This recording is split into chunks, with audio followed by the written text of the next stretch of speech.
Hello friends, welcome to our channel Curry Leaves, the taste of Godavari. ఈ వీడియోలో మనం తోటకూర పులుసు ఎలా చేయాలో చూద్దాం. దీనికి కావాల్సిన పదార్థాలు: తోటకూర 5 కట్టలు, వెల్లుల్లి 1, పచ్చిమిరపకాయలు 4, ఉప్పు తగినంత, నూనె తగినంత, బియ్యం పిండి 2 స్పూన్లు, పసుపు 1 స్పూను, చింతపండు తగినంత, బెల్లం చిన్న ముక్క, ఎండుమిరపకాయలు 2, ఆవాలు 1 స్పూను, జీలకర్ర 1 స్పూను, మెంతులు 1/2 స్పూను. ముందుగా తోటకూరని బాగా కడిగి సన్నగా తరుగుకోవాలి. ఇప్పుడు తరిగిన తోటకూరలో 1 గ్లాస్ నీళ్లు పోసి తగినంత ఉప్పు, పసుపు వేసి కొద్దిసేపు ఉడికించాలి.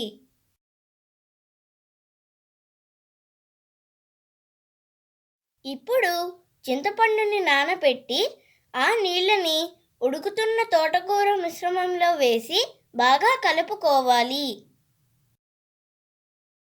కొద్దిసేపు తోటకూర ఉడికిన తర్వాత చిన్న బెల్లం ముక్కని వేయాలి. తర్వాత 1 స్పూన్ నూనెలో ఆవాలు, జీలకర్ర, మెంతులు, ఎండుమిరపకాయలు వేసి పోపు వేయించాలి. ఈ పోపు మిశ్రమాన్ని మరియు పచ్చిమిరపకాయల్ని ఉడుకుతున్న తోటకూర పులుసులో వేయాలి. ఇప్పుడు 1/2 గ్లాస్ నీళ్ళల్లో 2 స్పూన్ల బియ్యం పిండి వేసి వీడియోలో చూపించిన విధంగా బాగా కలుపుకోవాలి.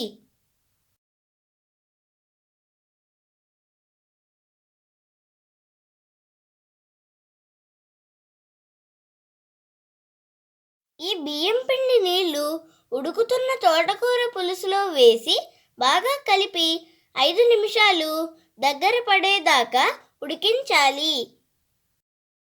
ఇప్పుడు 2 స్పూన్ల నూనెలో వెల్లుల్లి రెబ్బలు వేసి బాగా వేయించి పులుసులో కలిపి 2 నిమిషాల పాటు పులుసుని ఉడికించాలి.